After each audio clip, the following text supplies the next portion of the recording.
From the dark recesses of my unconscious mind into the glaring light of objective reality. You are listening to the Dark Mind Podcast.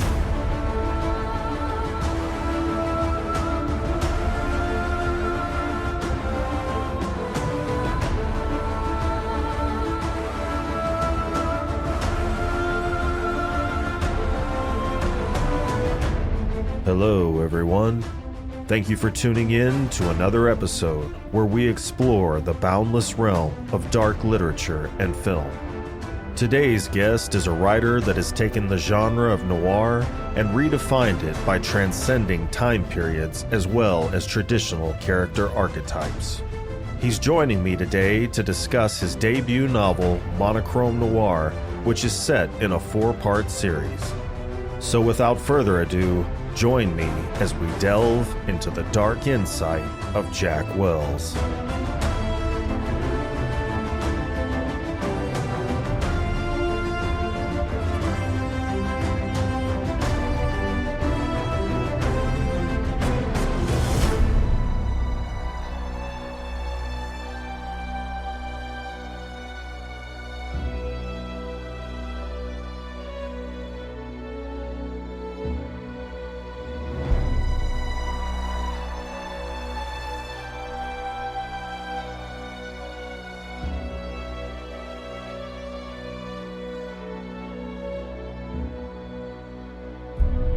Jack, welcome to the show.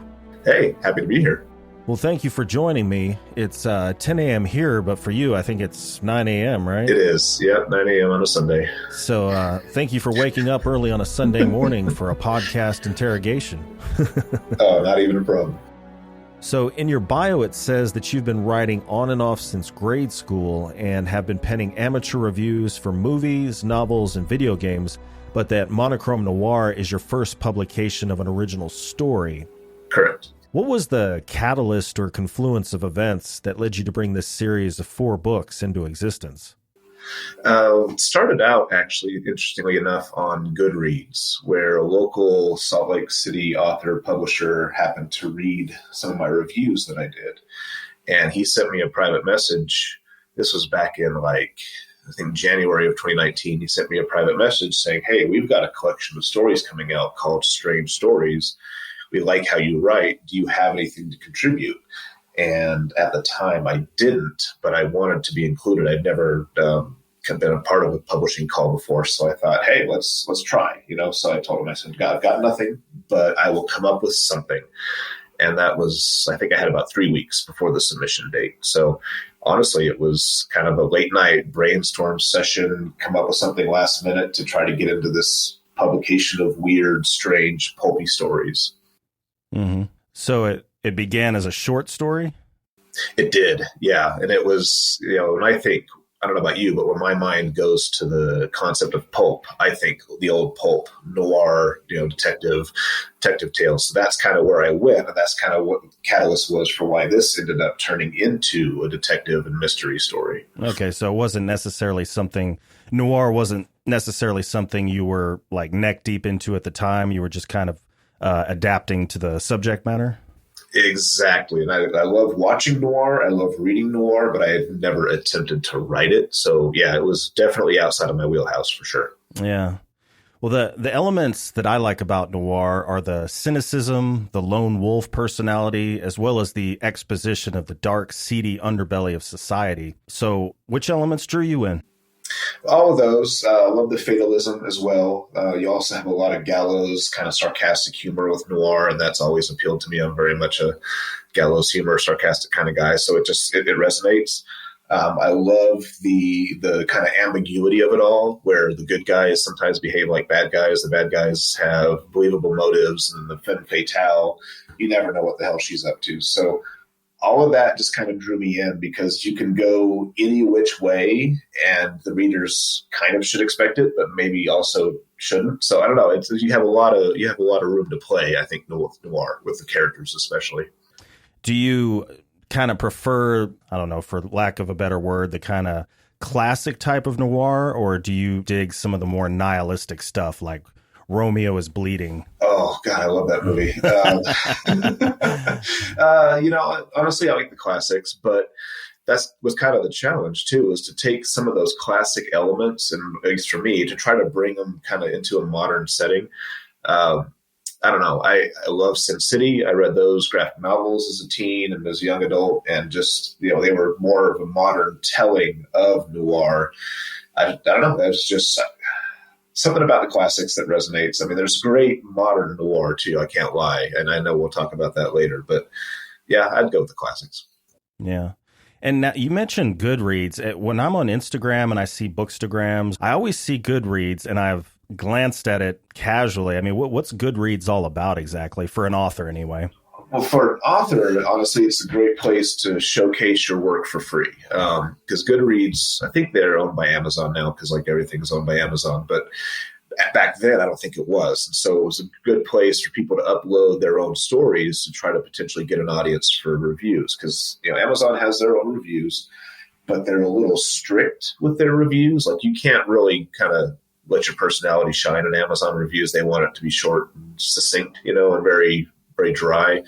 Goodreads, you can say what you want, and you can say it for as long as you want. So if you have 40 paragraphs that you want to talk about a book with, then you can do 40 paragraphs. And so, I don't know, I think Goodreads is a better platform for reviews. I think Goodreads is a better platform for indie authors to get their works out there and seen. I know it's not just the only one anymore. There's hundreds of options now. Years ago, when I first signed up with Goodreads, there wasn't any other options. That was it. Mm-hmm. Interesting. Well, so redirecting back to your book, the reason the word monochrome is in the title of the book is because the world that the characters exist in is exactly that, monochrome and devoid of color. So literally existing in a gray area. And the classic period for film noir was in the 40s and 50s. And, for the most part back then, the movies were in black and white. So did your monochrome concept have anything to do with that? Did it stem from that, or just how exactly did you develop the concept? No, that's exactly right. So, when I got that publishing call, the entire first night, I just sat there thinking of a concept. And like I said, the word pulp takes me back to those films from the 40s and 50s. And they are all in black and white. So, I wanted that aesthetic in my world. But, I mean, books inherently, you're reading them on a white page on black font. So they're almost inherently black and white anyways. The only reason we know that they have any color is when we mention color in the narrative. But I thought, how cool would it be to literally bring the black and white aesthetic of those old movies and to make the world literally 1,000 shades of gray, everything's a gray area, into the world by taking all color out of the world. And that kind of killed two birds with one stone by letting me have that old-timey feel without really having to go back into that era, because there's already so many good books from that time period. How do you top what's come before? You don't. So my goal was, okay, let's not try to top what's come before. Let's try to tell it in a completely different way. So let's bring that black and white aesthetic out as if it's really, that's everything that there is. There is no color. It is a black and white world. So I don't know, that just, something about that just really spoke to me. And I thought that'd be cool to explore, not realizing just how difficult that would be to actually write as a first-time author. Interesting. So I guess I would have to say, I don't know if you'd call old Sherlock Holmes detective stories noir, but that's my experience as far as literary noir. So most of my experience is with movies. So you mentioned the books that came before that. Are there any in particular that stand out for you? Well, you've got Raymond Chandler. He was great. James Ellroy. Not that those are necessarily as old as some of the others that are on the list, but I mean, those to me stood out quite a bit. Walter Mosley. Again, you've got Frank Miller with his Sin City Tales, which are all in black and white, except very, very brief moments of color. So I'd say a couple of those. There's a lot of other ones. I can't think of them off the top of my head, maybe because it's a little early in the morning, but there's some classics out there that you just can't top.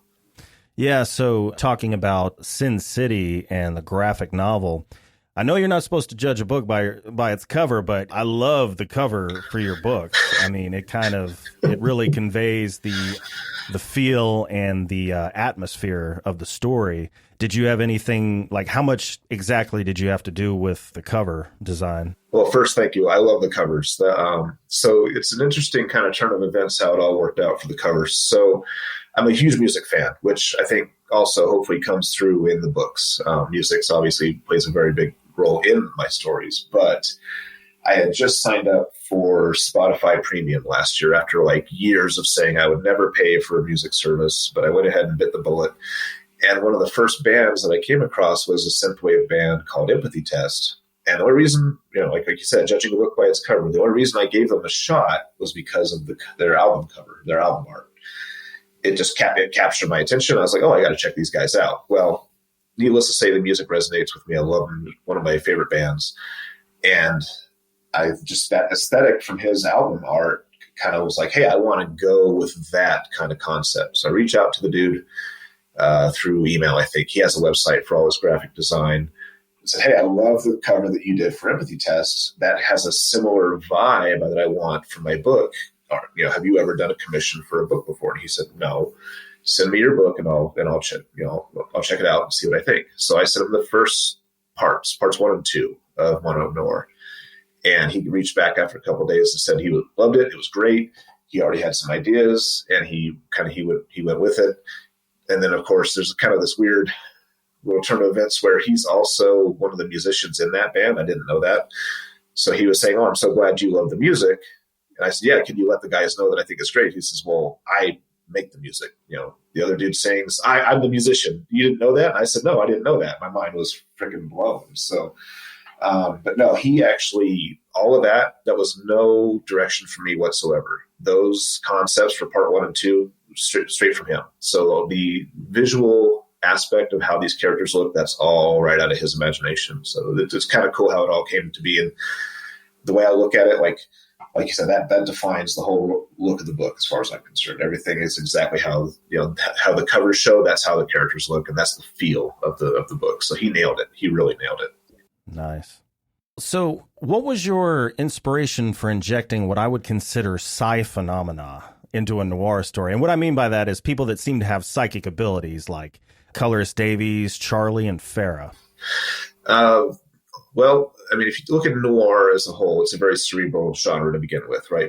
You've got a lot of characters who you kind of go into their headspace a bit more, I think, than some other fiction, or at least back then anyways, to try to figure out what makes these people tick. So you're already in their headspace to begin with. And I really love the concept. If you're going to have a black and white world where color is rare, but people can bring color out, which is, I mean, realistically, it's kind of a form of magic, I suppose, or, it's science, magic-y is something, right? I think one of the reviewers called it magical realism, which I thought was fantastic. Then I wanted other abilities like that, but not super powered, not superheroes. I wanted to keep it a little more grounded, a little more based in some kind of reality, or at least reality that we hear about. Like Oracle Joe, you hear about him just briefly at the end of part 1.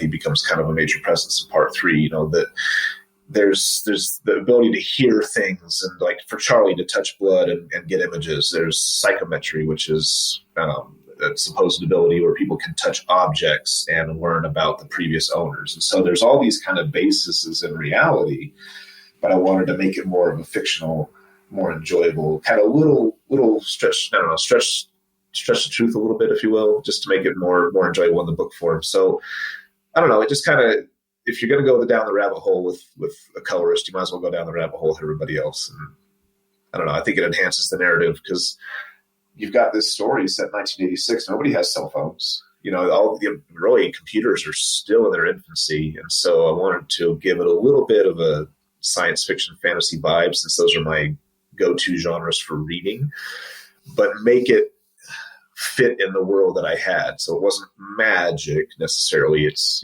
I call it magical realism, but it wasn't magic per se. It's just something that these people can do that supposedly people nowadays can kind of do, if you read into the folklore and stuff. Have you seen the previews for The Black Phone, the movie with... Oh, yeah. Have you seen it yet? No, not yet. Okay, so me and my fiance went and watched it, and I don't think this is a spoiler alert because you pretty much see from the commercial that the children that the killers killed are trying to interact with them through that black phone. But what I loved about that is, I'm like, do I really believe in ghosts and all this? As long as there's some sort of basis in reality. Basically, these kids are, for lack of a better word, leftover energy. And they only have a certain amount of time before they just kind of fade away from this limbo they're in. At some point, they forget their name, they forget what happened to them, but they're able to transmit this energy into a phone that no longer works, which, a phone converts a signal to speech. So I thought that was really cool, and it kind of reminded me of how you use those abilities in your characters. Yeah, that's a good comparison. Joe Hill, right? Black Phone. Yeah, I think that was based off of one of his works, and to me, that is exactly right. To take a little bit of a supernatural element, and I love supernatural.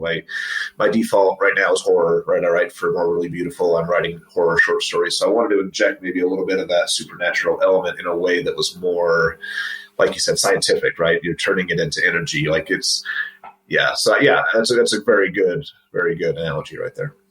So I like the way you explain the backstory behind the colorless world with excerpts from what I think were supposed to be, I guess they were like textbooks and newspaper articles. Exactly. Yeah. So that was kind of, I don't know, some authors, they have a way of injecting all this narrative history into their story. And a lot of times I think some authors kind of stumble with it, where you're going along and you're learning about a character and you're halfway through a chapter and things are happening. And then all of a sudden you've got like 5 pages of exposition, and it kind of grinds the narrative to a halt a little bit. You're like, wait, this is cool. Why are we doing this now? The character was in the middle of something else, and is he really going to stop and think for the history of the world for a couple hours? So to me, that was a way to kind of nip that in the bud and keep that history element available without it grinding down one of the chapters and making it stop. And okay, now we're shifting back into thousands of years ago. So I thought how cool it would be to just take excerpts from magazines and newspapers and all that stuff and add them as quasi chapters to fill out the history of the world without stopping whatever was happening in a particular chapter. So how difficult is it to mix fictional and non-fictional historical facts together? Like, this real thing led to this fictional thing. And honestly, I thought it would be harder than it ended up being. Like King Midas. So there's a call out to King Midas, and I think it's in part 2, where they're looking at the history of how this stuff came about, and like Nicholas Flamel and his ability to transmute lead into gold and stuff, and how did these myths come about? It's something I think about anyways, but then you take a black and white world, and if he was a colorist and he was able to take this lead and colorless thing and turn it into this magical shiny thing, like, holy crap, that would be a great basis for a fable or a myth. I was trying to think of who was the richest person in the world. King Tut back in the day was, and so I don't know. I just thought how cool it would be to inject this history, and it ended up being really easy to tie what we have, these realistic or fables, from our history, into that narrative. It all just kind of fit. It was kind of strange how well it fit together, honestly. Yeah, that's a lot of authors tell me when they feel like there's this insurmountable thing that they're going to have to tackle. They're amazed at how once they get in the flow, authors have that just stream of consciousness that they're like, oh my God, It's like a wave you ride. You're like, all right, just hang on, But yeah, for sure. And it's weird. I don't know. And I don't know how other authors operate, but literally this story for the last 3 years has been in my head nonstop. It's, it was basically all I was thinking about. So, your mind goes to some strange places, especially if you're tired, you're laying in bed at night and you've got these ideas pinging around and you're half asleep. And I don't know, if you're in your headspace about a topic enough, you will find connections. You'll connect A to Z at some point in time. So yeah, it was just a constant cerebral state, and it all kind of came together. And a lot of it just was kind of ad hoc, last minute. I started writing, okay, I need to tie it to some history. What about this? And then I would kind of do a little bit of research on it and go, oh, well, that actually would fit perfectly in the narrative. And it all just kind of, came out. It was great. Awesome. So I can say that you relate to me as well when you lay down at night and close your eyes and then the 3-ring circus starts. Always. Yeah. Yeah. And it's, I mean, you're in the shower, you're driving, you're cooking dinner, you're, doing yard work. And yeah, I mean, you're paying attention to what you're doing, but one half of your brain is literally not there. It's elsewhere. It's thinking about this. It's thinking about the story. It's thinking about the music for the story. It's thinking about dialogue. I mean, oh my God. And I think other authors would agree too. Like, these characters talk to each other in your head, and it's awesome. And it's freaking, it drives you crazy too. Like, after a while, I don't know, I get burned out sometimes on this, because it's so persistent. Does it make it hard to concentrate? Sometimes. Kind of like what would you call it? An author's ADD? Yes, very much. Yes. Yeah. And it does. I mean, sometimes it takes you out of the moment of whatever you're doing in real life too. So it does. It definitely makes it hard to concentrate. Awesome.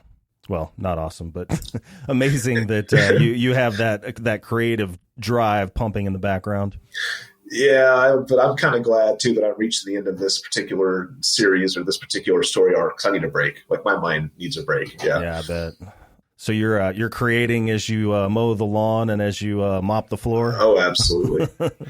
Oh, yeah. Yeah, you're never not creating. And it's I've gotten to be real good with my iPhone. So it's voice to text, and I'll go into the notepad on my iPhone, and I've got thousands and thousands of notes, because I'm halfway in the middle of something, and I'm like, I can't stop to write this down. So I grab my phone and I do voice to text into my phone. And actually I'd say about a quarter to a third of all of Monochrome Noir that comes from notes on the phone that I just kind of stitched together and made into a cohesive whole. Because that's how often I'm either driving or doing something else, and I have to annotate. And so, yeah, I'd say at least a quarter, maybe a third of that book was all done, to my phone and then transcribed over. Yeah, an author I interviewed, Braden Riddick, said that he wrote 90% of his novel on his phone. That's awesome. Yeah, I get it. Yeah. It sounds like you and him share the same dynamic, that you're both fathers of two children. So I'm sure that makes it hard to, find the time to sit down, especially if the inspiration hits you right then. Yeah, and they come first, and they know they do. So it is difficult as a father working a full-time job to kind of find the time to write. At least the first couple books in Monochrome Noir were all kind of guerrilla. I call it guerrilla writing. You're writing with whatever you have, whenever you have, wherever you That's can write good. it. Guerrilla warfare, guerrilla creativity. Pretty much. I mean, you're doing whatever you can do. So I would take my laptop everywhere. The kids were at swimming lessons, and so they're off doing their thing, and I'm jotting down a couple notes while I'm trying to watch them. And so it's, I think, I know J.K. Rowling, love her or hate her, but she did create an amazing world, and she did a lot of that, I think, on like napkins and stuff, so you work with what you have. And it's amazing, I think, some authors, the product they can come up with, just given the fact that they're jotting it down on napkins or scratch paper or whatever they're doing, and they have these amazing finished products. So yeah, you find the time, you make it work. It's difficult, especially because for me, I'm not naturally always in the mood to write, if you will. The muse isn't always there. And so if the muse is there, you have to capture that as fast as you can. And it's difficult when you're like in the middle of something with the kids and you can't stop. So it's an effort for sure. Yeah. Creative impulses are fleeting almost like little things that scurry away if you don't grab them. You got to catch them if you can. Yep. Well, so you live in Utah, correct? Unfortunately, yes. Well, I won't get any further into that, but I am not a native Utahn. We'll go with that. Okay. So it's, no, I'm from Los Angeles originally. Okay. So. Yeah, I was born and raised in Texas, but I have never gotten used to the Texas heat and humidity. Oh, yeah. I live southeast Texas, so I'm like right in the armpit of the Gulf of Mexico. Yes, you are. Yeah.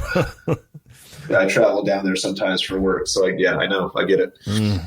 Well, so how do you get in such a, kind of the dark frame of mind you need to get into in such a bright, arid environment? Well, it's interesting that you say that, because you think, Utah is bright. It's arid. It's wide open, big skies, a lot of prairie, a lot of high desert, but it's not all happy and shiny out here, despite what the general populace would like you to believe. I think the highest number of prescribed antidepressants comes from Utah. Honestly, I'm pretty sure that's at least really, a lot.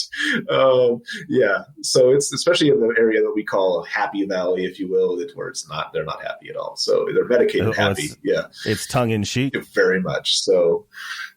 Yeah, there's a lot of dark undercurrents out here, and you would never necessarily know from the outside looking in, and I wouldn't have known. But once you've lived here for a while, you start to see it, and it's kind of there's two sides out to Utah. You've got your dominant religion side, and then you've got your influx of folks like me that came from out of state. And it's like this subtle war where they're trying to push, and we're trying to push back, and we're finding an interesting uneasy truce of how to live together. So there's actually a lot of darkness in Utah. You would just never necessarily see it. But I've had that since I was a kid. I've always been attracted more towards the darker side of life. And it's not that I was an unhappy child. I wasn't a morose kid by any means, but that stuff always appealed to me. Like, why is that person so sad? Why is that person so violent? Why is this the way it is? And it's,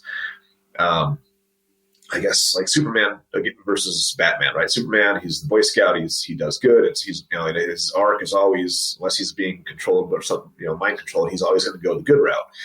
Give me Batman any day of the week where he's got these morally conflicted views, where he wants to do good, but his doing good is beating the shit out of people. So it's like this kind of this weird juxtaposition. That to me has always been more fascinating. I want to explore the why of that. So Yeah, I'm like you. I don't really get people that don't like to examine the dark side of life. There's people I know that are just like, you bring up anything negative, they just change the subject. Do you like puppies? Yeah, exactly. Yeah, I struggle with that, because it, like you said, it is an aspect of ourselves. We all have it. If it's that dark side whispering to us, to don't do the right thing, don't take the narrow path, to get revenge or to cut that person off or whatever it is, whatever that moment is in life. And a lot of times we're taught we're not supposed to pay attention to that. We're supposed to ignore it. We're supposed to shove it to the side. Don't act on it. But we all, at some point in our lives, have acted on it. Whether it's big or small. We've done something that we're not supposed to. We've been vindictive. We've been judgmental. Whatever it is, we've all done it. We all have it. And I think for people to deny that it's there, I think is kind of silly, because it's like, no, you're not kidding anybody. It's just a question of, do you give into it or not? That's the question. Or, some people are better, I think, at withstanding it or shutting it back down, where others obviously are not, and they let it have free reign. So. Mm-hmm. And that's a lot of what I find, at least in noir film, is that the protagonist, you were talking earlier about, getting inside their mind and what they're thinking. It's almost like you join them in this 1.5 to 2 hour long introspective nightmare. Yes, yes. Yeah, and it's like a mental tug of war with themselves, where they're at war with themselves and what they should do. They know what society expects them to do. They know what maybe their unwritten code of honor says that they should do, but maybe that's not what they're going to do, because maybe the femme fatale hasn't been a spell. Maybe the money's too good. Whatever it is, I think that to me is the underlying core of it. Is what will this person who we're supposed to think is a good person, what will they do in this situation that may test them, Mm-hmm. I think that's one of the reasons the private investigator archetype works so well, is because they're doing something that in some cases they're, trying to help somebody in a divorce case or something like that. But a lot of times they're doing something like trying to find a missing person or whatnot. So they're trying to do something good. They're in this position of authority, almost like law enforcement, but not quite. But they have no oversight. Yep. They're not beholden to the rules. Yeah, they're a lone wolf. So it's up to them how much ethics they want to practice. Exactly. And it's flexible. That's, I think, what makes most of them so engaging, is their morality is a little flexible depending on the circumstance. So you never quite know what are they going to do in this situation. So yeah, I agree with you wholeheartedly. Yeah. Well, so you answered one of my questions. I wondered if you had ever lived in Los Angeles or New York, where the classic noir setting was. So you mentioned Los Angeles, was it? Yeah, I was born in Huntington Beach, which is just outside of LA, but I'm very familiar with LA. Yeah. And how long did you live there? off and on throughout my childhood. And then I actually moved to DC area for 2 years when I was in my early 20s. So I have experience with the other side of the coast too, with Washington, DC, which is a far cry different than Los Angeles. And I actually still have family in LA. I go out there every now and again. It's interesting to see how it's developed. I tried to inject some of that in with Henry, at least in the first part, where he's talking about growing up with LA. And as the skyscrapers were getting taller and taller, as he was getting taller and taller in his youth and stuff, I tried to inject some of that into that story because that was my childhood, was to see.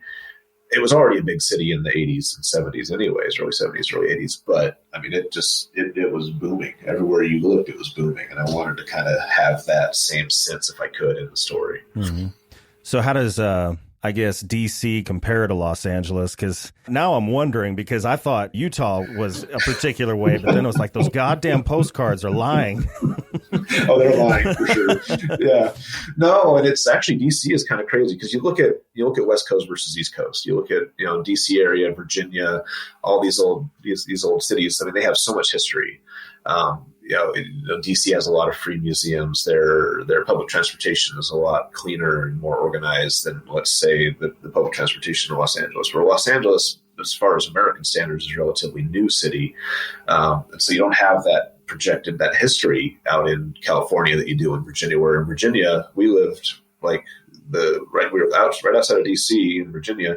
There was a house that would still survive, that was still standing from the Civil War, and it still had like cannonballs embedded into its walls from when it was struck by cannon fire. So there's all this history out there that you would never ever see on the West Coast. It doesn't exist out there, So it was kind of a weird, duality with modern versus, even though the East Coast is modern, but there's still that old school element that you just can't fake. You can't make that up. It's either there or it's not. Interesting. Well, so I know that books 3 and 4 are coming. Is that correct?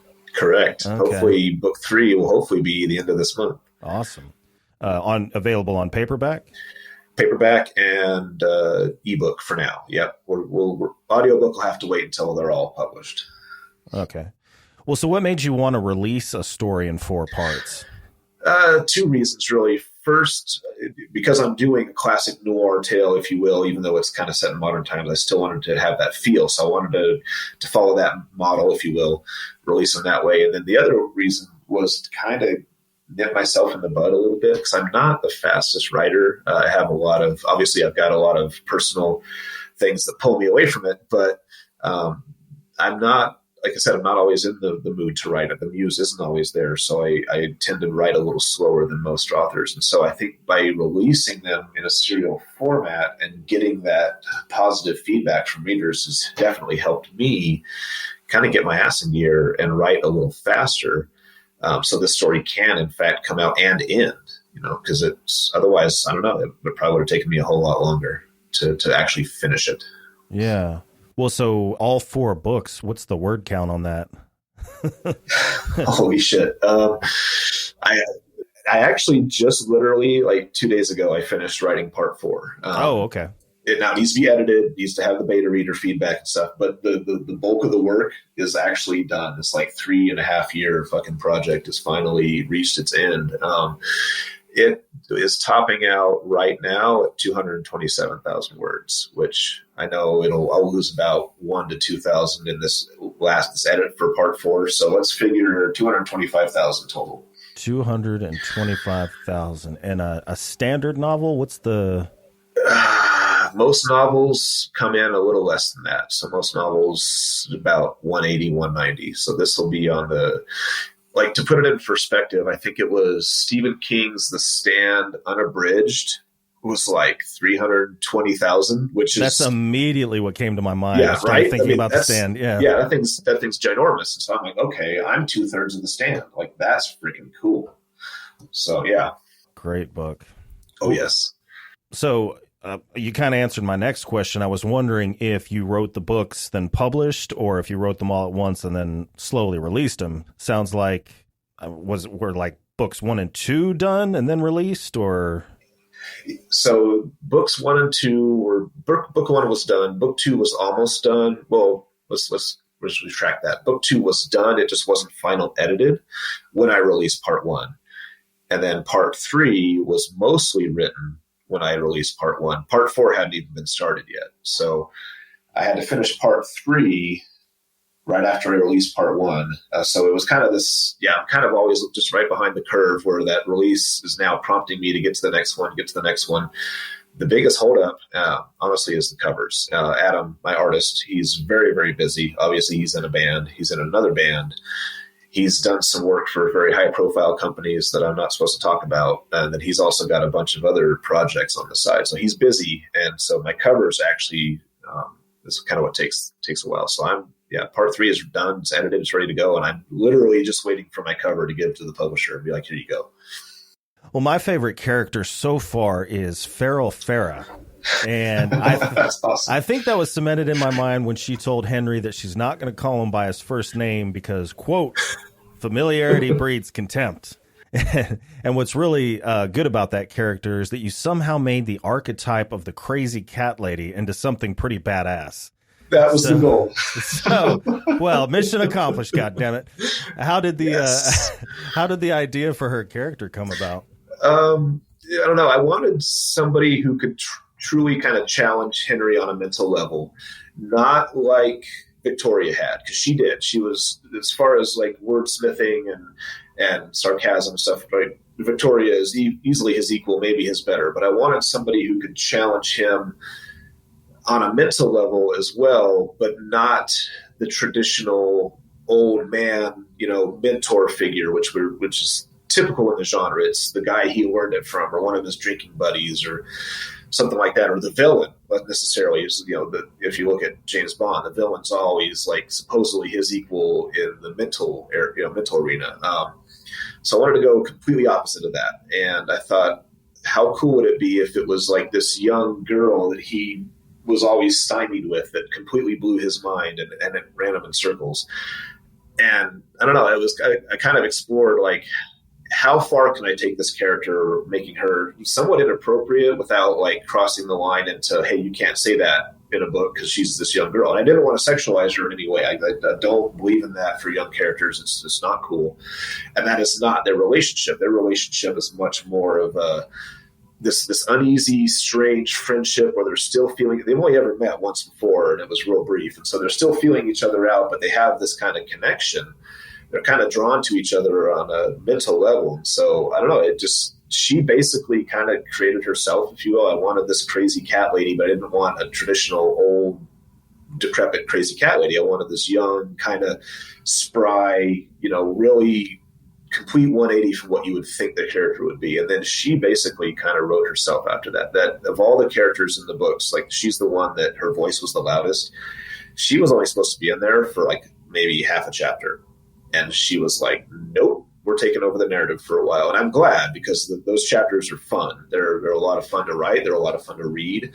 And they do. So you're saying in book 3 and 4, she's not necessarily her, but her presence, I guess, if you will, she kind of leads them to another companion joining their little party. And it's all because of her. So yeah, I don't know. I thought it would be kind of fun to toy with the idea, and then she just took everything over. Nice. Yeah, she kind of reminds me of the Norse god Odin walking around with yes. What did he have? He had wolves and he has some ravens. Yeah, he has ravens. Yeah, just walking around in the darkness with her cats just trailing behind her. And I never thought of that until I read your book. Like, piranhas are tiny little fish, but in a swarm, they will mess you up.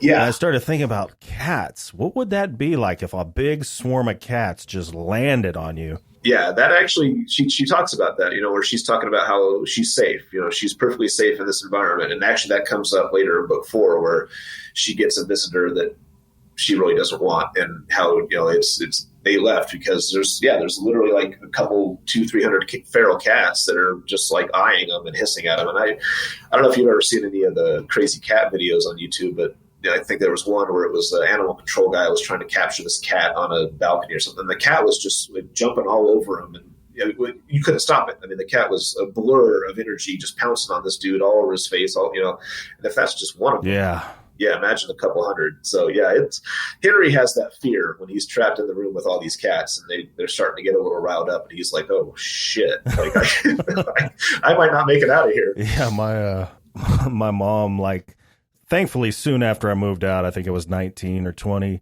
rescued this cat. She called her Allie because she was an alley cat, basically. But man, it wasn't like you couldn't get near her because she would swat at you. She was like a predator. She would seek you out and come fuck with you. I love it. Yeah. It's funny because the people who don't necessarily like aren't around cats all the time, like they have this kind of preconceived notion that they're like afraid of them, which I kind of find amusing because I'm kind of like, I have an animal affinity and most cats love me, but I get it because if a cat doesn't like you, then there's nothing you can do about it. Like I even have that mentioned in my book later on, where she's saying any fool with like a tennis ball and a T-bone steak can make a friend out of a dog, but if a cat doesn't like you, they just don't like you. There's nothing you can do to change their mind. Cats are like high society aristocrats. That's where they got it from. Okay, that's exactly where they got it from. Yeah, they're stuck up as hell. Yeah. Well, so was Farah your favorite character to write, or? Oh yeah. Or do you? Okay, yeah. Definitely. Definitely, because she's just so much fun, and to take her way of speaking, right? So she has that very Dickensian, speech pattern. She harkens back to like a previous era, and so to me that was fun to take your traditional, conversation between two characters. And of course Henry, he's 1986. He's got his vernacular. She's got this old timey Charles Dickens vernacular, which don't often jive. And so he's, part of the fun, I think, of their conversation is he's always trying to just decipher what the hell she just said, and she's just waiting for him to figure it out and calling him out on it when he can't, which I love, and there's a couple words that she uses and he's like, I literally have no idea what that means. I had to look a few of them up. And she's reveling in the fact that she's got this like almost 40-year-old dude stymied because she's just running circles around him. That to me was so much fun to write. Yeah, it's this funny juxtaposition of you've got this person living on the street, yet they speak like they're not only highly educated, but highly educated from a different time period. Exactly. Yeah.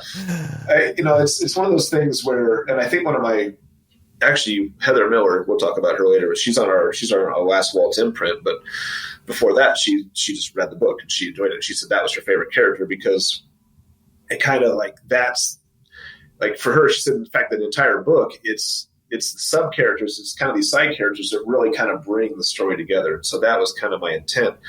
Is you've got your Henry, you got your main character, your very hard boiled, hard drinking detective archetype. You've got Charlie, you've got Victoria, the femme fatale. So you've got these characters that you kind of expect, right? Everybody expects these certain characters in these types of books, but I wanted to kind of fill out the roster with side characters and supporting characters that you don't expect, because that to me is part of the fun. And she pointed that out, that her favorite part of the book outside of the whole black and white world aesthetic was these supporting characters, because they were just so different, so varied, so fun. And so that was really my intent. If you're going to have a roster, why not make them all kind of unique in their own way and fun in their own way? Yeah. Well, you kind of spoke on it already about whenever you get the creative muse inspiration, if you have your phone, you'll get on your phone. If you happen to be around, something you can write pen to paper, you can do that. But when you do get those times where you can sit down, do you have like a particular writing atmosphere? The reason I ask is because I looked on your Instagram page and I saw something you referred to as your research nook. Yes. Yeah. Yeah. So my oldest boy moved out late last year, and his basement bedroom just kind of sat with all his stuff in it forever. And I had finished the room for him. And so now that he was gone, after a while, I was like, wait a minute, I've got this bedroom, which is a good sized room in the basement, which is definitely the cooler part of the house, especially in these like 102-degree summers. So why am I not using this space? I write, but I always write on the couch or in my bed or in the car, wherever I can. I never had kind of a dedicated writing space. So it was just like, I don't know why I didn't think about it sooner. But I cleaned out the room and I moved all my stuff down here, and it's been a drastic improvement of my both my writing time and my writing ability. I think having this dedicated space that is mine, there's no distractions.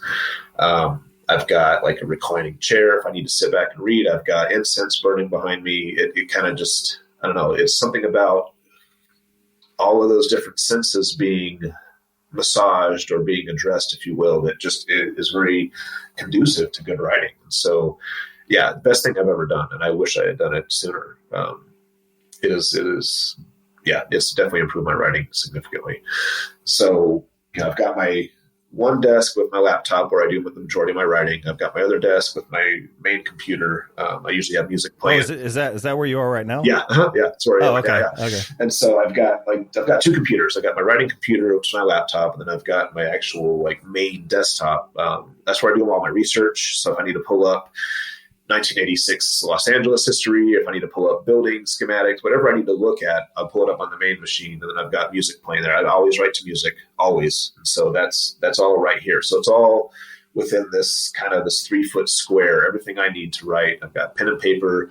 I've got, red ink, blue ink, black ink, whatever I need. I've even got my Remarkable, which is also another cool gift that I got that is enhanced my writing significantly. That's where I do all of my author edits, because it basically simulates writing on paper without writing on paper. So you can download it to a PDF. I'll download like all of part 4 now that it's done. I'm going to download it to the Remarkable in a PDF format, and it feels and looks like you're reading it on paper. So it's something about, if you write it on digital, it's better to edit it on paper, if you will, because you get, I don't know, your mind kind of gets used to the way that it looks on a screen, and you end up missing things. And so having it printed out or having it on another medium allows you to kind of break from that mindset that you're already in and find things that you might have missed earlier. So I'll do all my editing on the Remarkable. So it's, yeah, just this little nook has been the best thing ever. Well, so it sounds like for the most part, you're kind of plotting things out in your head. But when it comes to research, like what you were talking about, do you somewhat have an outline when you're, trying to follow a linear passage of time? Kind of. So parts 1 and 2 was very much a pantser effort. I didn't jot anything down. I just went with it. I would write entire passages, realizing later that that passage actually needed to take place in a prior chapter. So I'm cutting and pasting, I'm reorganizing, restructuring.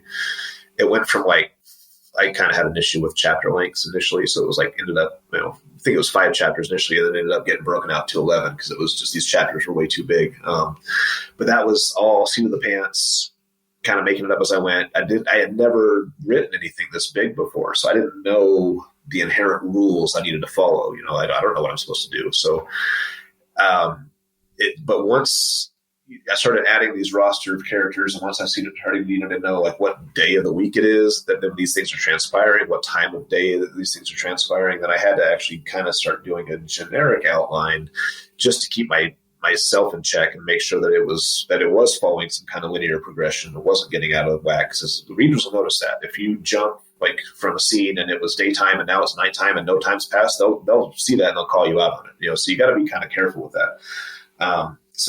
For parts 3 and 4, I outlined them very, very broadly. I said, okay, in this chapter, I think I want this to happen. And then the following chapter, I need to resolve X thread and start new thread. But it was all at a very, very high level. I mean, that's literally all I said. This happens, resolve it. And then the writing itself kind of goes where it's going to go, and you resolve it that way. But I did have to have some kind of basic outline just to keep it all flowing. Which genre of literature, including nonfiction, do you normally gravitate to? Science fiction and fantasy, honestly, for my whole life. And then horror also. I've been reading Stephen King since I was 12. So those are the big 3. A little bit of historical fiction, if you will, depending on, I don't know, it depends on the story. I think In the Heart of the Sea by Nathaniel Philbrick, which is kind of the retelling or kind of the explaining the origins of Moby Dick. That was a hell of a story. Devil in the White City, all these kind of historical novels really I enjoy those, especially if they have more of a macabre or, dangerous element to them. I used to read a lot of action books when I was a kid. These male action books where it's very much James Bond without all the intrigue. It's just dude fighting off, the evil of the week, if you will, and always escaping by the skin of his teeth and somehow never gets shot. It's just, I don't know, a very masculine, very much male fantasy shit. I used to read that a lot as a teenager. But honestly, still to this day, it's going to be science fiction and fantasy. That's always my big one, and then horror. Mm-hmm. Never read any Southern Gothic? Depends. There's a couple authors I've read. I think Sherry Priest had one that was Southern Gothic. Heather Miller, who's on our imprint, she had a little Southern Gothic short story that I read and really enjoyed. But not so much. Although I do want to check out, you had an interviewee on, it was Mississippi Blue. Oh, yeah. And I want to check that one out because that one's on my TBR because that sounded amazing. Brittany Johnson. Brittany Johnson, great book. Yeah. She also just came out with a novelette, which she describes as a dark romance. So I guess kind of like, I don't know. I haven't got a chance to read it yet. I'm looking forward to it, though. It's a bit of a digression from what she was doing, but I think it'll still have the same feel and voice and kind of the dark aesthetic that she had with Mississippi Blue. So I'm looking forward to that. Hell yeah. So the authors that you mentioned, Stephen King and the like, would you say those are also your writing influences, or is there somebody that stands out? Oh, that's a tough question because, if you're a reader, anybody's going to be your influence. Like Poe, I love Poe. And even though I don't write like Poe, at least not with this story, I would have liked to write a Gothic story, if you will, in the vein of Poe. I think writing Farah's dialogue would help with that. But no, you take something away from everybody that you read. But if I had to take the biggest influences, I would say Stephen King for sure. Not necessarily how he writes, but what he writes. I mean, the dude can write really any genre and do it successfully. He's even written some detective noir stories and stuff and done it well. Brandon Sanderson, he's a local Utah author, but he's worldwide famous. He finished the Wheel of Time series when the initial author died. And of course, he's got his own fantasy series, science fiction series. He's written a couple of noir pieces that were awesome. So that dude can just, again, he can cross genres without any difficulty whatsoever, and it's very impressive. If I had to pick one person, though, I would say Marisha Pessl. Not a lot of people know her. She writes very slow. I think she only puts out a book like every 7 years, and I don't know why. I don't know if she's got a gaggle of kids or if it's just not her, if she doesn't get the muse that often. But she has a book called Night Film, kind of a detective story, if you will, but very kind of low stakes, very intimate affair. But her writing, the way that she writes is amazing. There's beautiful passages, there's ugly passages, there's very humdrum passages, but it all ties in and it's very cohesive.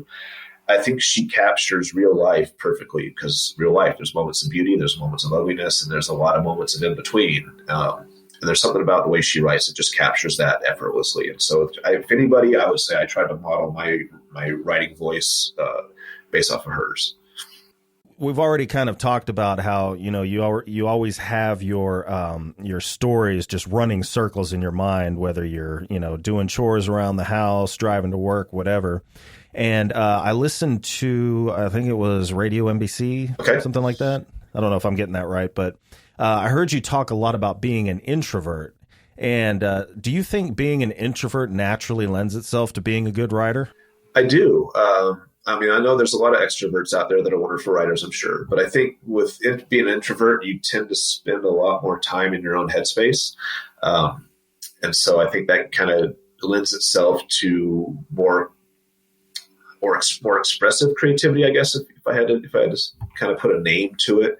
The writing process itself is insular by nature. You can't do it with somebody. You're writing your story. I know you can co-author something with somebody, I guess, but even then you're in completely separate areas writing your little contributions. So writing itself is very insular. It's very solitary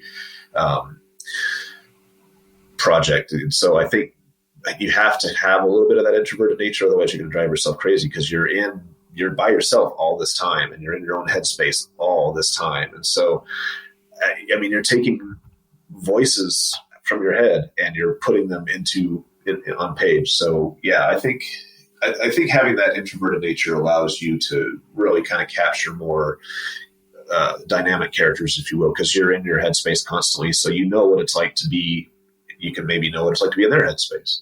Mm-hmm. Yeah, I'm an introvert myself, and it's funny how a lot of people conflate being an introvert with being shy. Yeah. Like somebody that doesn't realize that'll be like, wait a minute, you're doing a podcast and you're on a podcast and you're both talking shit. You don't sound like introverts. But right. Yeah. What it means is literally you're turned inward. So yes. When you're turned inward, there's, I don't know.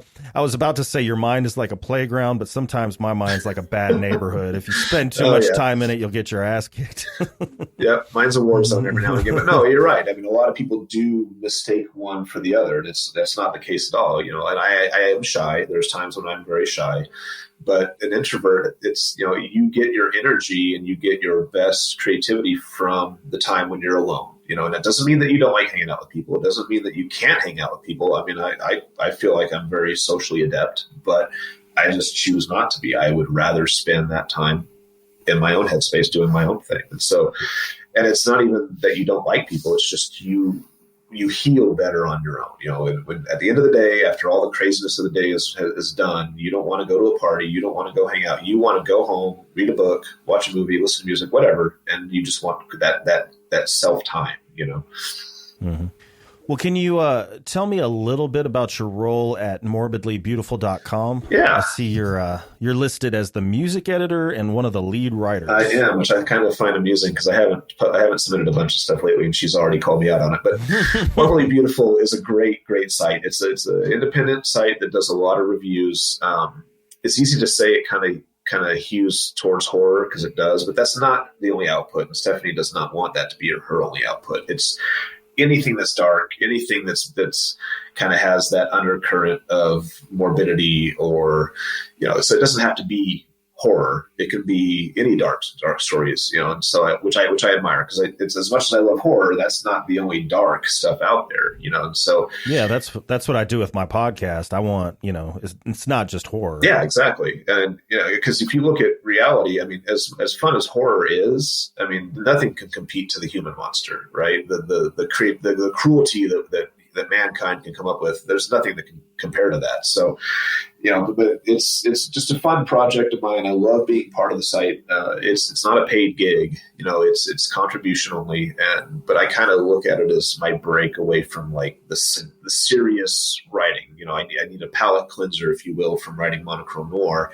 I can go write a movie review or a book review or even a music review. So as a music editor, we could occasionally get solicitation from record companies or whatnot saying, hey, there's this band, they have kind of a dark undercurrent. Can you check them out and see if you'd like to review them on the site or interview them or stuff? So I kind of handle all that. Any music that I think just kind of fits that mold, whether it's dark or evil or whether it just has that kind of moody element to it. If it's good, I want to promote it, put it on the site. So yeah, I just do a lot of reviews mostly. It's cool. It's a way to kind of to free my mind from the shackles of like the book, if you will. Yeah. Awesome. Well, I have to admit, I wasn't very observant at first. I assumed or thought you were self-published, but I realize that Last Waltz is actually a small publishing startup, or yes. Have they been around for a while? No, only a year. Okay. But actually, don't beat yourself up, because I did self-publish Monochrome Noir Part 1. Oh, okay. On Amazon. Yeah, I put that out myself.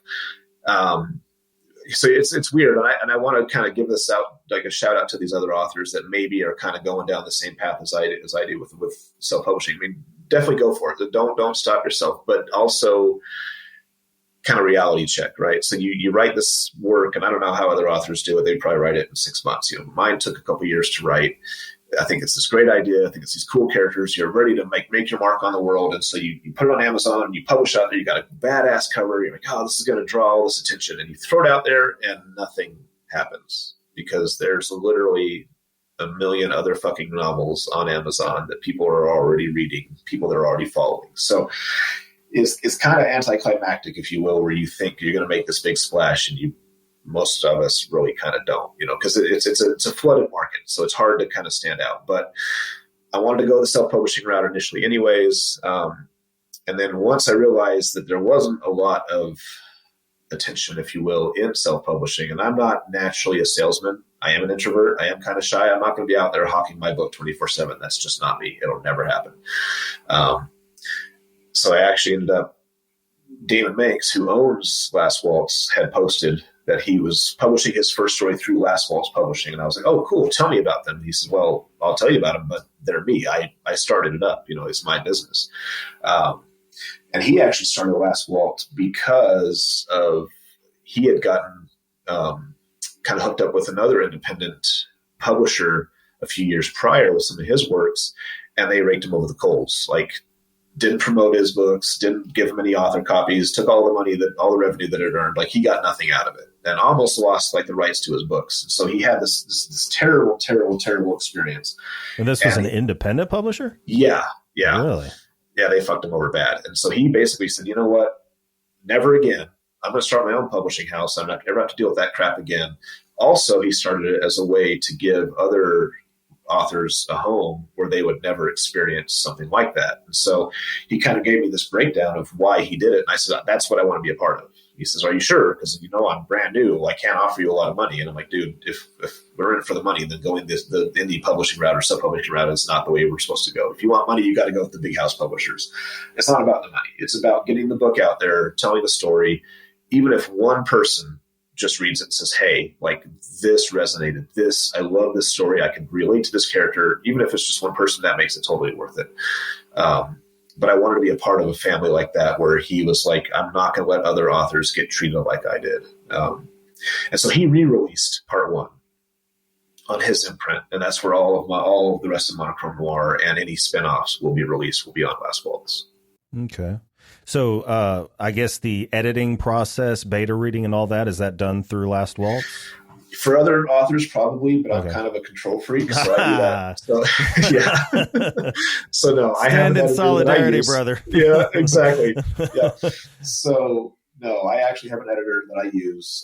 I pay for it out of pocket. The covers, I handle all that. Everything for that end is covered by me. It's not because I don't trust Damon. It's not because I don't trust Last Waltz. I do. My book is in good hands. He loves the concept. He's a great dude. He's very forthcoming about everything. It's just me. I don't want to release control of that. I want to have that creative control of it. But it's also kind of a point of pride, if you will, that when I hand him a finished product, it is a finished product. When I give him Monochrome Noir Part 3 in a couple weeks, cover and everything, it's done. It's ready to go. He doesn't have to do anything other than format it and hit publish. So I don't know. That to me is kind of my contribution to the business, to take that off of his plate, because he's trying to grow the business, and I want him to grow the business. So you focus on growing the business, I will focus on getting you content. So I think it's a win-win, even though it's one of those things that independent authors don't realize with covers and editing fees and all this stuff. 9 times out of 10, we're in the hole. We're not making money. We're paying out of pocket. We're actually losing money. And again, it's not about the money. It's about telling the story. So we're okay with it. Well, in the realm of cinema, what are some of the noir films that you would say are defining films in both latter and modern day? Oh, now we're getting somewhere.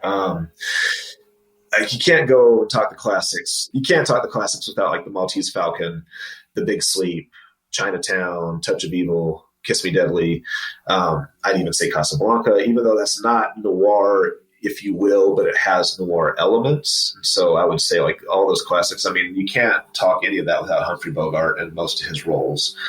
And he just nailed it, obviously. But there's so many that I'm going to leave out so many by just narrowing it down to those few. But yeah, any of the old bogey ones. Maltese Falcon for sure to me is huge.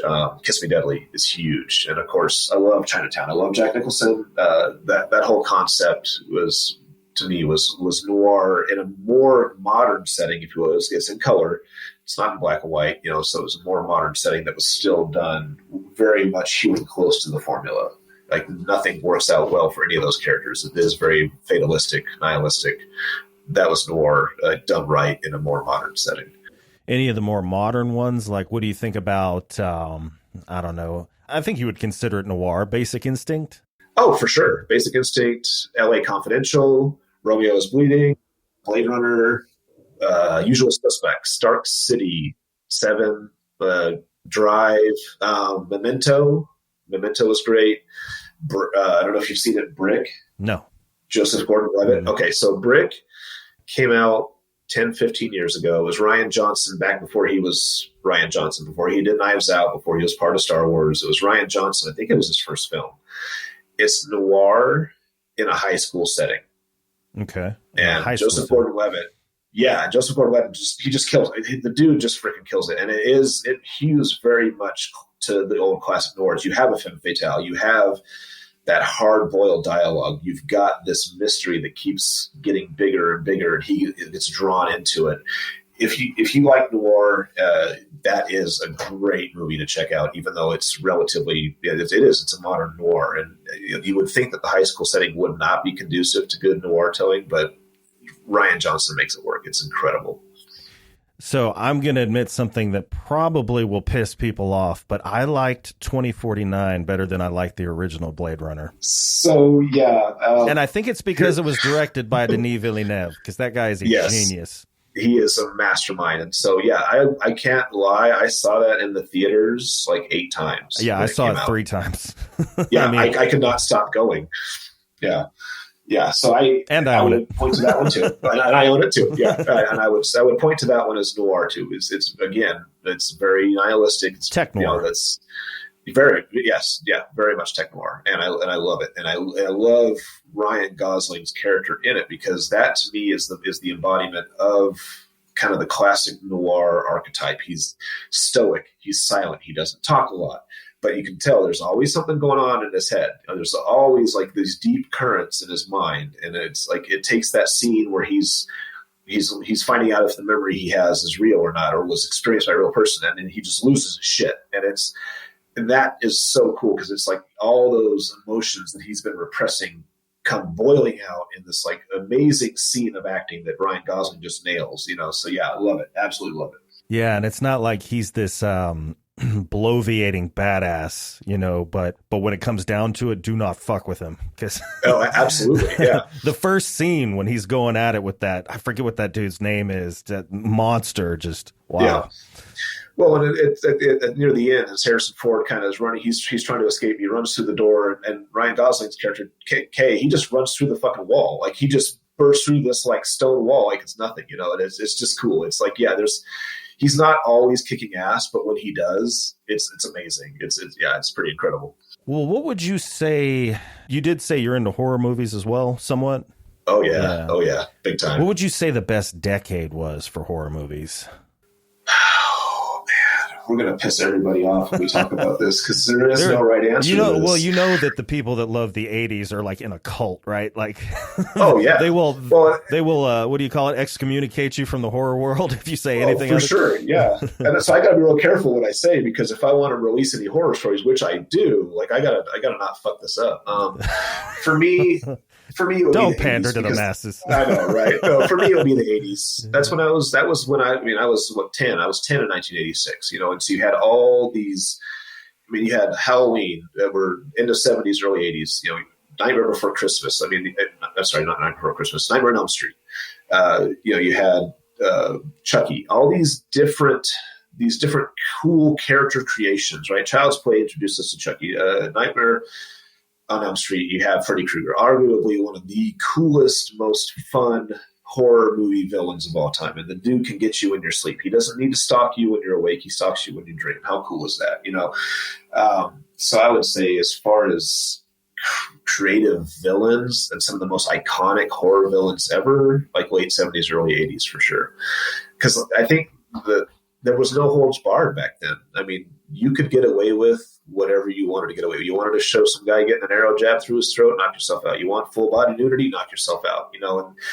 And then in the 90s, they started kind of pandering towards the masses, if you will, by saying, oh, well, people like horror movies and these young kids want to watch them. So now we're going to make them PG-13, and we're going to rob them of all of the things that used to make them cool, that used to make them kind of edgy, right? Because edgy now is just edgy in the 80s. Now that's commonplace in the 90s. Everybody's doing that, And so I think the 90s, because the media, the studios got involved so much, now it's about profit. Now it's not about telling fun stories. Now it's not Evil Dead 2.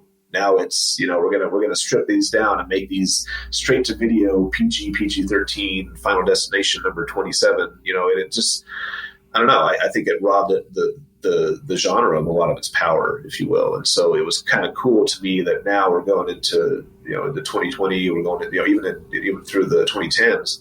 You had a lot of independent filmmakers kind of returning to their roots and making these great horror movies, whether they were redoing classics or their own individual creations. And I think this is kind of renaissance now. And so modern horror, I think, is starting to achieve what the 80s was initially achieving. And it's just kind of come full circle. But there was a time in between there where it kind of sucked. Well, I'm really interested in hearing about the retro synthwave that you've talked about that you're into. I'm into deep, dark dubstep and hardwave, which is weird. Okay. Weird because I don't dance at all, but I listen to it while I'm driving, while I'm working out. Yep. I just like the fact that you're using technology to create this ethereal sound that really affects you physically, like gets you going or kind of gets you in like a chill mood or something like that. So what's the draw of that? It's funny you say that. It's funny you say that because I love industrial music, EBM, synthwave, everything with a beat. I love it. But absolutely. I do not dance. I never danced. I never will dance. I absolutely despise all of that. Like it's fellow like, introvert. Yeah, exactly. Right. But the music resonates. And I think it is because it is so emotional, because it does make you, like if you're exercising, you're going to pump yourself up. If you're driving, if you're doing yard work, whatever, it does give you that energy. It's almost like it transmits right to your muscles and you're just go, go, go. So I get why people do dance to it. For me, like you said, that something about that technology that it is inducing real emotion. I find that it's very fascinating to me how you can take something that's digital and not real, and yet it can induce real emotions, real feelings. It harkens back to real memories that you had. So I like that aspect of it. We're kind of crossing this bridge, if you will. I mean, yeah, violins, all these classic instruments, woodwinds, so they're great. They're phenomenal. I love classical music. There's something intrinsically amazing how I think this was the first, that was the first kind of structured music, if you will, and everything from there is based off of that, has roots in that. But I'm more fascinated in the stuff that isn't real, but we make it real. And so synthwave to me, growing up as a child in the 80s, obviously you couldn't get away from it. You had Depeche Mode, Erasure, Alphaville, all these big name bands dominated the airwaves. Exactly, right. And so you've got these cool artists now that are trying to emulate that same sound and that same feel, with mostly relatively good success. There's some bands out there that really do sound like, hey, these guys could have been lifted right out of the 80s. They have just that kind of raw analog sound, if you will. It's amazing. But I don't know, something about it just resonates. It always has. It puts me in a very interesting place.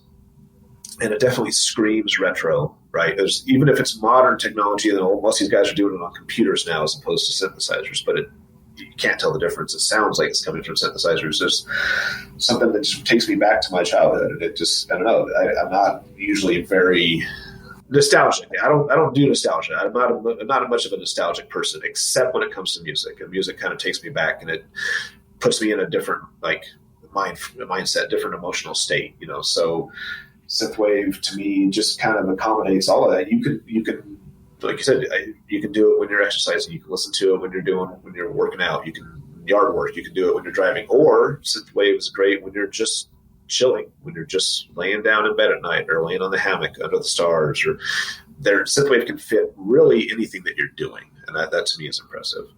I'm really interested in the study of human consciousness, so I read a lot of philosophy of mind books and stuff like that. And I really am interested in technology affecting consciousness, like virtual reality, just the way tech just kind of inserts itself into our consciousness. I don't know if you've ever heard of Tale of Us. Have you ever heard of them? It's two guys, and they're producers. They produce their own stuff, and I guess they're probably mixing their own stuff back and forth. Two guys, they do raves and whatnot, but they hook up with this group called Afterlife. So if you're ever on Instagram or YouTube, look up Afterlife. They are a group that basically facilitates the lighting and the special effects for these raves. And I mean, it is like, I can't even describe what these guys do with a full length backdrop screen and these animated bots that are synced up with the music. It's insane. Definitely check that out. You should check out a band called Purity Ring. Purity Ring. It's just two folks. One is one's the producer. He does all the music, and then the chick sings. She's got this ethereal kind of like almost angelic voice, if you will. But the way that Purity Ring operates is kind of the same way. It's a big stage. His music, it's not traditional synthesizer. He has these hanging crystals that each one has a different tone. So he'll have like the backing track already playing, and he hits these crystals with his drumsticks, and they produce a different tone. They also produce light pulses, and then the light pulses will kind of shoot out all across the stage. Like sometimes they sync up with the dress that she's wearing, and they pulse across her body and stuff. And it is incredible. Like their live shows are something to behold. Wow. Yeah, well, so speaking of elevated consciousness, in your bio, you call yourself, I'll wait till you stop drinking. I don't want you to. Oh, you're good. Go for it. I was about to say, in your bio, you call yourself a whisperer of cats. Yeah. Are you saying that you have the same abilities as Farrah? So I wish. I definitely have an animal affinity. Even people who have animals that are like, oh, they don't like anybody, like they're not going to like you. Those animals like love me in 2 seconds. I just have that. I don't know what it is. I couldn't begin to describe it to you other than I think I think being an introvert, I think you kind of have a calmer personality, right? Because you're quieter, you're more reserved, and a lot of animals don't like wild people, so I think that probably has something to do with it. But funny story though. So in my book, there's a black cat called Licorice. She becomes kind of more important as the story goes along. We have a black cat here that we adopted a couple years ago. I can't remember what her initial name was. It was something god awful. And so we renamed her Salem. You can't have a black cat without it being called Salem. That's just how I feel. And she was problematic. She was kind of fighting with my other cat. She was destroying everything around the house. And I've never had a cat like this. I've always had very good luck with animals. But she was kind of this kind of wild child. And I kept telling my daughter, like, honey, I think we're going to have to give her back to the pound. I just, like, she's tearing everything up. I can't have this. I can't have her fighting with our other cat. And so my daughter says, she was 11, I think, at the time. And she said, let me talk to her. Just let me talk to her, Dad. Don't take her back yet. Let me talk to her. So she takes this cat into her room. And they're in there for like a couple hours. And I'm just like, okay, whatever. I'm doing dad stuff, making dinner. I don't know, whatever I was doing. And they finally come out, and she's got the cat in her arms, and she says, okay, it's all better. And I'm like, what do you mean it's all better? She says, I talked to her. It's all better. Don't worry about it. Don't take her back. And I was like, okay, honey, like patting her on the head. Okay, sweetie, that's great, And then no shit, from that day on, that cat has done a complete 180. She is like the best cat. She's still kind of wild, but she doesn't destroy anything. She just wants to play. She's super loving. She's at my heels like a dog constantly. She plays fetch. Like, she's just this like completely different cat. And my daughter, to this day, she won't tell me what she told the cat. I have no idea what she told her. I have no idea what they were in there talking about, or if she was in there strangling her. I have no idea what happened in that room. All I know is that when she came out, that cat was completely different and has turned into such an amazing animal. So I kind of modeled Farrah after my daughter, honestly, in that regard. Yeah, she's got that intuitive, emotional sense. She does. It's pretty incredible. Like, watching her with animals is incredible. Well, kind of getting out of the realm of your writing, tell me a little bit about kayaking. Oh, love it. I've never done that before. That's why I'm always curious. I feel like I'll like dump myself over and drown being hung upside down from it. Yeah, Utah, for all its faults, Utah is very beautiful. If you love the outdoors in any capacity, Utah is definitely the place to be. I will always give it props for that. You've got mountains, streams, rivers, lakes, high desert. You've got Moab, which is this great kind of desert, rocky area for off-roading. Anything you want other than the ocean can be found in Utah. And for me, being kind of introverted, I wanted a sport that would get me out of the house. So I'm not always on the treadmill. So I'm not always on the exercise bike. I wanted to exercise outdoors. And I don't know, something about kayaking just spoke to me, where you can take this craft, go out on the water. We have a lake not too far from us called Kazi, where it's no motor vehicles allowed, right? You can have paddle boards, you can have kayaks. See, that would be nice. The lakes around here, you're liable to get run over by a speedboat. Right. And these other lakes, good luck, because you will get dumped out because you've got these big wakes from these boats. But this place is calm, it's quiet, it's very relaxing. And so I love to read, obviously, as well. So I would kind of bring these books along with me, paddle around the lake for a while until I got tired, and then literally paddle out to the middle of the lake, put the oar up, put my feet up, and read a book. And the wind kind of takes you wherever it's going to take you. You're surrounded by this beautiful scenery. It's so quiet. It's so calm. And it's almost like this Zen state where you're just you're in tune with nature. You're in tune with yourself, and you're reading this book, or you're just gazing up at the sky, and you're just kind of losing yourself. It almost feels like you're weightless because you're on the water, and so you've got that slight motion of the water. There's nothing else like it. It's incredible. Wow. See, I didn't even know that was possible. For some reason, I pictured in my head that you're constantly having to like balance yourself somehow within it. But no, the kayaks really do the work for you. Unless you're like doing like whitewater kayaking or something, then you're constantly fighting the elements and dodging rocks. But no, if you're on a calm surface, there's no danger. I mean, I've never tipped over. I'll bring my books. I'll bring like my headphones. I've never had an issue. Never dumped over once. What about? I read something about you're trying to get a Harley. Oh yeah.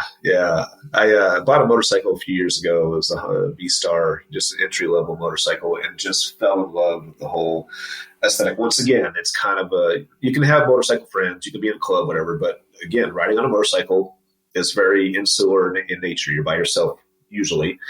Got your helmet on, you got your headphones on, and it's just you and the machine and the road. And there's something about experiencing these winding mountain roads, back roads, and trails and stuff on a motorcycle where you can literally look around you and you're not obstructed by anything. There's no pillars, there's no rear view mirror, there's no dashboard. It's you and the elements.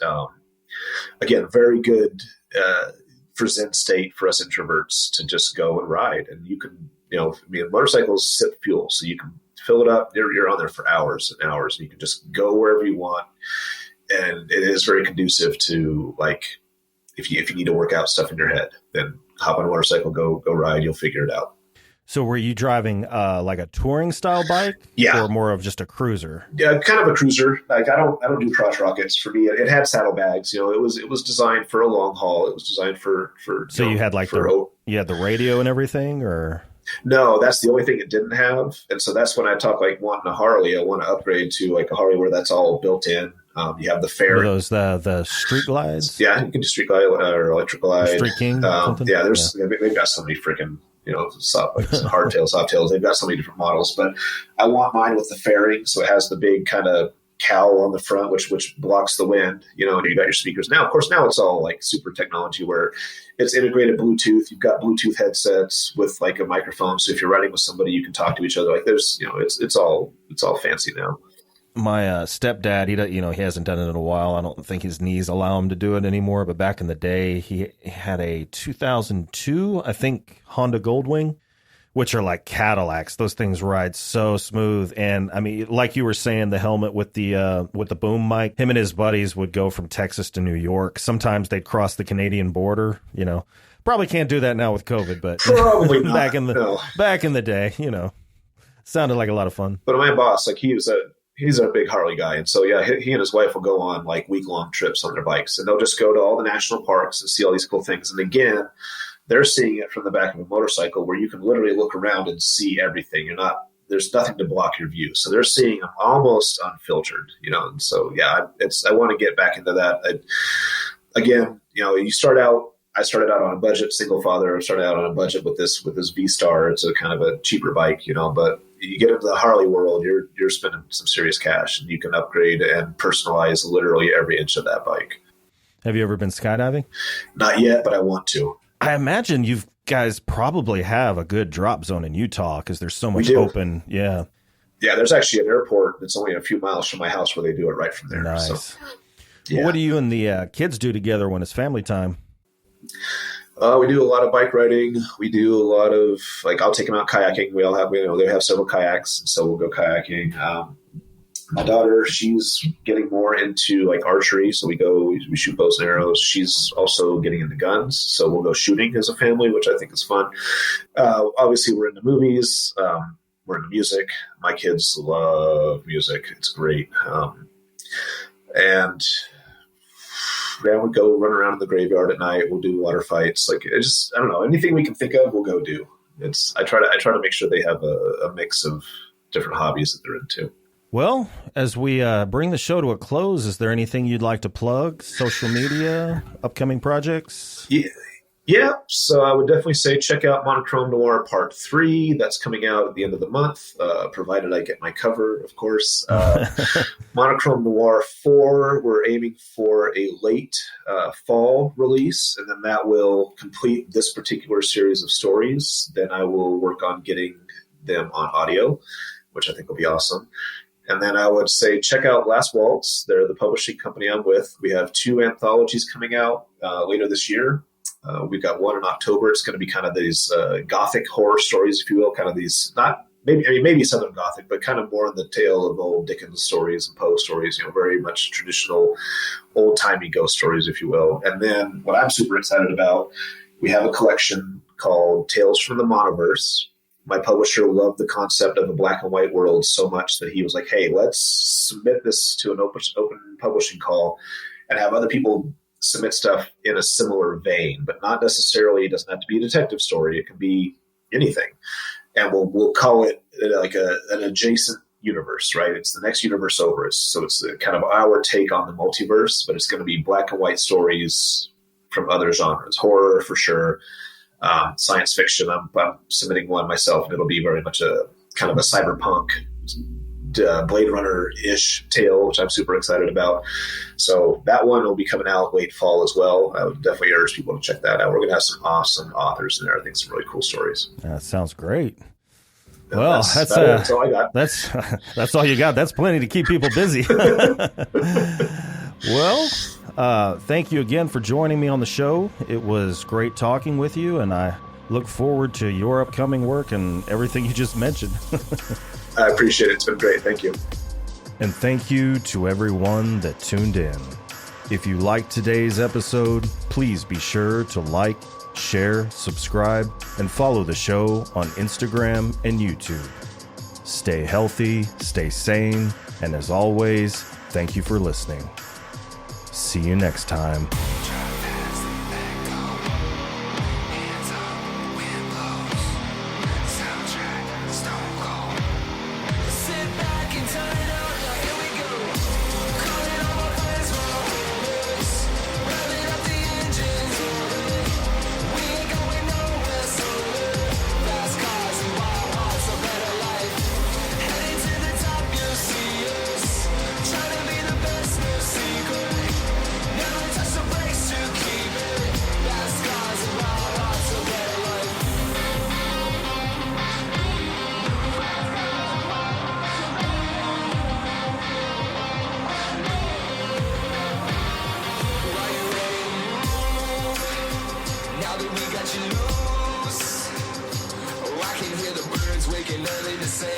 It's never too soon. So are you ready to rock? Brother, don't ever stop.